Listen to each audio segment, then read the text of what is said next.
Inside Belmarsh Prison, Britain's most secure jail. The name behind the walls. There are prisons known for violence. There are prisons known for age. And then there are prisons known for what they represent. In Britain, one prison became a symbol of danger, secrecy, terrorism cases, gang power, and the hardest edge of state control. Its name is Belmarsh. Located in southeast London, Prison Belmarsh has long been described in media and public discussion as Britain's most secure jail. It has housed convicted killers, organized criminals, terror suspects, and some of the most high-profile inmates in modern British history. But Belmarsh was never just a prison. It became a message. Before we begin, support Life Behind Bars by liking this video and subscribing to the channel. Your support helps us continue bringing you deeply researched stories from the world's most feared prisons. Why Belmarsh was built. Belmarsh opened in 1991. Britain needed newer prisons. Older institutions were overcrowded, aging, and increasingly difficult to manage. Authorities wanted facilities designed for a modern era of incarceration, stronger security, better surveillance, tighter movement control, and the ability to hold dangerous or high-risk offenders. Belmarsh was part of that answer. This was not a Victorian relic built for another century. It was a modern fortress designed for the future. From the beginning, it was intended to hold prisoners the state considered especially serious risks. The architecture of control. Belmarsh was built around one principle: control movement, control contact, control uncertainty. Its internal structure relied on secure wings, electronically controlled doors, compartmentalized sections, surveillance systems, and tightly managed prisoner movement.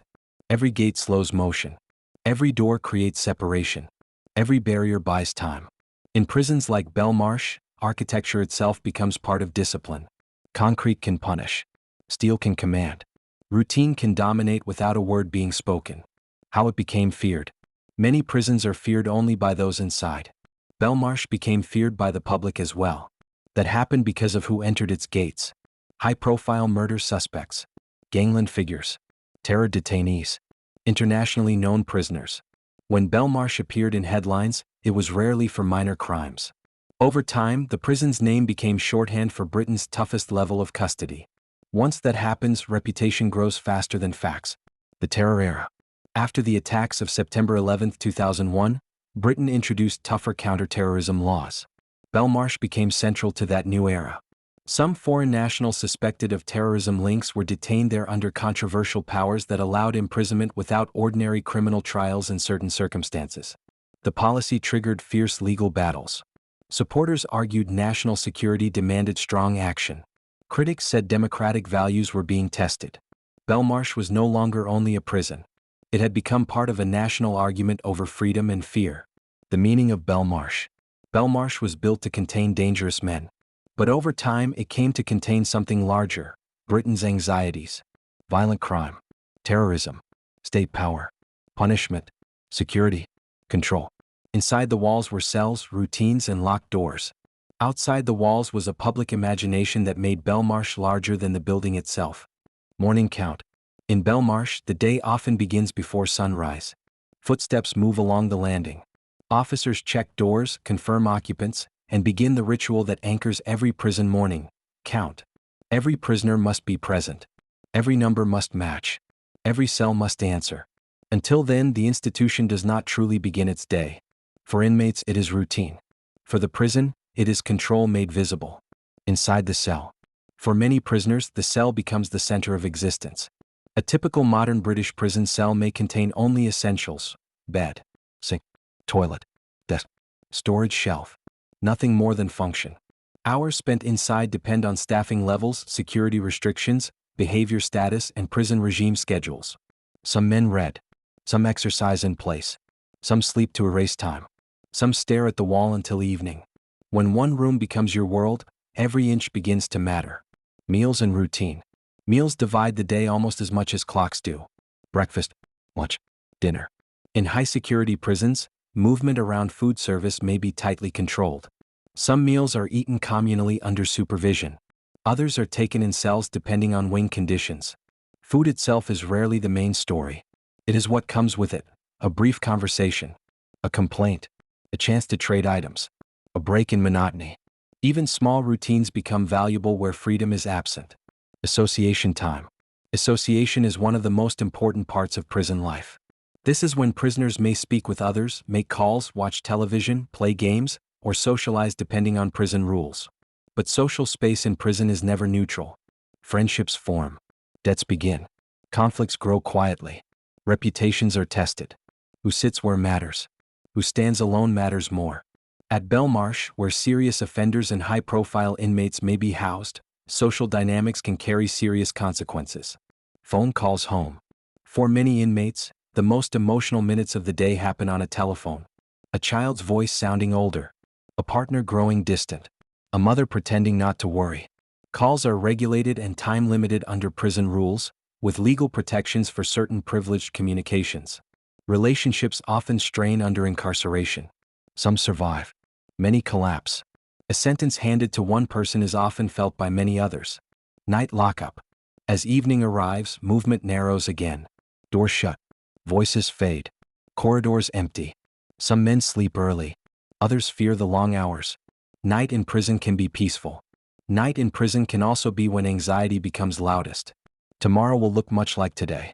And repetition can be its own form of punishment. Violence rarely announces itself. Popular culture often portrays prison violence as constant. Reality is usually quieter. Most days pass through routine. Doors opening, meals served, officers walking landings, prisoners waiting for time to move. But when violence comes, it often comes suddenly. A debt unpaid. An insult remembered. A rumor spread. A conflict carried in from the streets. In prisons like Belmarsh, where some inmates may have serious criminal histories or gang affiliations, small tensions can escalate quickly. The warning signs are not always loud. The economy of debt. Many prison conflicts begin not with hatred but with debt. Food items. Phone credits. Favors owed. Contraband. Promises made casually. When legitimate resources are limited, informal economies often emerge. And every economy creates leverage. A missed payment can become intimidation. Intimidation can become assault. Assault can become wider disorder. Behind many prison fights is a ledger no court ever sees. Gang influence behind the walls. Street conflicts do not always end at the prison gate. Some prisoners arrive carrying neighborhood rivalries, gang identities, or reputations built outside custody. Inside prison, those identities can continue. Belmarsh, because of its London location and high-security role, has at times housed inmates linked to serious organized crime networks. That does not mean gangs control every wing. But influence can appear through intimidation, recruitment, protection, or contraband control. Prison compresses rival worlds into one building. Pressure follows. Assaults on staff. Violence in prison does not only target inmates. Across the UK prison system, assaults on staff have remained a major concern in different periods. Officers may face punches, threats, spitting, thrown objects, and coordinated disorder. At Belmarsh, where some prisoners are volatile, desperate, or deeply hostile to authority, every unlocked door carries uncertainty. The public sees prison walls containing danger. Less often do they consider who walks into that danger every shift. Segregation and isolation. When authorities believe a prisoner poses serious risk, segregation may be used under prison rules. This can happen for several reasons. Discipline. Protection. Separation from enemies. Control after violent incidents. Officials argue it can be necessary for safety. Critics warn that prolonged isolation can worsen mental health, anger, and instability. Like many prison tools, segregation exists in a moral gray zone. Used too little, risk spreads. Used too much, damage deepens. Order at a cost. When violence ends, the visible part is over.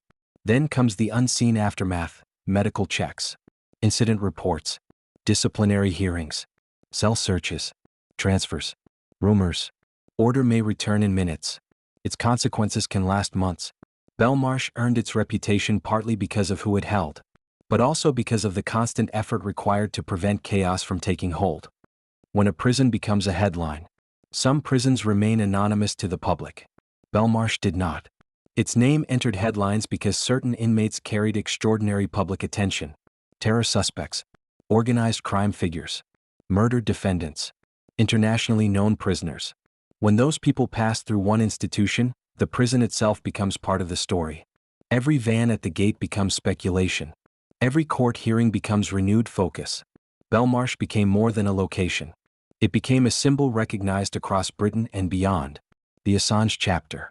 Few modern inmates brought Belmarsh more international attention than Julian Assange. After years of legal battles involving asylum, extradition requests, and publication controversies, Assange was held at Belmarsh while contesting extradition to the United States. Supporters argued he was being punished for publishing information in the public interest. Critics argued serious legal matters had to proceed through courts. His imprisonment drew worldwide scrutiny, protests, diplomatic commentary, and sustained media coverage. For many outside Britain, Belmarsh became known through this case alone. Terror cases and national fear. During the post-9/11 era, Belmarsh housed several detainees and convicted extremists under British legal processes. Some cases involved suspects awaiting trial. Others involved convictions. Some became landmark legal disputes over detention powers, evidence, deportation, and human rights protections. These cases reinforced Belmarsh's image as a frontline prison in Britain's war against terrorism. Security fears were real. So were civil liberty concerns. Belmarsh stood at the intersection of both contraband and corruption. Even Britain's most secure prison has faced modern threats familiar across correctional systems. Contraband. Mobile phones can enable intimidation, fraud, witness interference, or continued criminal influence from inside custody. Across UK prisons, reports over many years have highlighted seizures of illicit devices, drugs, and prohibited items. No wall is as dangerous as communication that bypasses it. Security today is not only about locks. It is also about signals, networks, and human weakness. Secrets the public never sees. What happens inside prison is only partly visible. Some incidents become headlines. Many do not. Minor assaults. Threats prevented. Intelligence reports. Mental health crises. Searches that stop worse events. Belmarsh's most important stories may be the ones never publicly told. Because when danger is prevented, it often looks like nothing happened at all. Strength on the surface. From the outside, Belmarsh appears built for certainty. High walls. Controlled gates. Layered security. Constant surveillance. It looks like a place where nothing can go wrong. But prisons are not held together by concrete alone. They depend on staffing, healthcare, discipline, maintenance, training, and human judgment. Even the strongest walls can hide internal strain. Belmarsh's reputation for strength has often existed beside deeper operational pressures. Overcrowding and pressure. Like many prisons in England and Wales, Belmarsh has operated during periods when the wider prison system faced capacity pressure. When prisons run near full occupancy, every problem becomes harder to solve. Cell allocation becomes tighter. Movement becomes slower. Healthcare becomes stretched. Conflict becomes harder to separate. Overcrowding does not always mean chaos, but it often means less flexibility. And in prisons, flexibility can be the difference between routine and crisis. Mental health behind locked doors. Many prisoners arrive carrying trauma, addiction histories, depression, anxiety, or severe mental illness. Custody can stabilize some people through routine and treatment. It can also worsen others through isolation, fear, uncertainty, and loss of family contact. Oversight bodies across the UK prison estate have repeatedly raised concerns about mental health demand, self-harm, and access to timely care. Belmarsh has reflected those wider system pressures. Not every emergency in prison is violent. Some happen in silence. Reform efforts. Modern prisons are expected to do more than punish. They are also expected to reduce future crime. That means education, vocational training, behavior programs, drug treatment, mental health support, preparation for release. Belmarsh, despite its hard reputation, has also operated rehabilitative services like many UK prisons. This is one of incarceration's central contradictions. The same place built for control must also attempt change. And change is harder than confinement. Hidden truths of the modern prison. The public often imagines prison in simple terms. Lock the door. Problem solved. Reality is more complicated. Most prisoners will one day leave. If they leave angrier, more traumatized, more connected to criminal networks, or less able to function outside, society inherits the result. Belmarsh's hidden truth is the same truth found in many prisons. Security can contain a person. It cannot by itself repair one. More than a prison. Belmarsh was built as a prison. But over time it became something larger. A symbol of state power. A symbol of fear. A symbol of protection. A symbol of controversy. To some, it represented safety. To others, excess. To many, it represented the hardest edge of modern justice. That is what happens when one institution repeatedly holds the people a nation fears most. The psychology of walls. Prisons punish through separation. They remove movement. They restrict choice. They narrow identity to a number, a file, a sentence. For some inmates, prison creates reflection. For others, resentment. For some, fear becomes discipline. For others, fear becomes rage. Belmarsh's psychological meaning lies not only in who it held, but in what confinement does to the human mind when control becomes total and time moves slowly. Walls do more than contain bodies. They reshape thought. What society expects. Society often asks prisons to achieve conflicting goals at once. Punish the guilty. Protect the public. Deter crime. Rehabilitate offenders. Remain humane. Stay efficient. Never fail. Few institutions can carry so many demands. Belmarsh became famous partly because it was where those contradictions were most visible. The higher the risk, the harsher the spotlight. The men who leave. Most people sent to prison do not stay forever. They return to streets, families, and communities. Some leave determined never to return. Some leave damaged. Some leave more dangerous than when they entered. That reality matters more than prison mythology. Because the final measure of any prison is not only what happens inside. It is what walks back outside. Why Belmarsh endures in memory. Many prisons exist. Few become legend. Belmarsh endured in public memory because it sat where Britain's deepest fears converged. Violence. Terrorism. Organized crime. Political controversy. Questions of justice. Its name became shorthand for seriousness. For finality. For consequences. And once a prison enters culture, it outlives any single inmate. Final reflection. Belmarsh was built to lock away dangerous people. But it also revealed something about the society that built it. Its fears. Its priorities. Its limits. Its contradictions. Some prisons hold inmates. Others hold history. And Belmarsh held both. If you enjoyed this deep dive into one of Britain's most feared prisons, make sure to like this video, subscribe to Life Behind Bars, and turn on notifications so you never miss our next documentary. What prison should we investigate next? Leave your suggestions in the comments below. Until next time, some walls lock people in, others hide stories. We'll uncover the next one soon.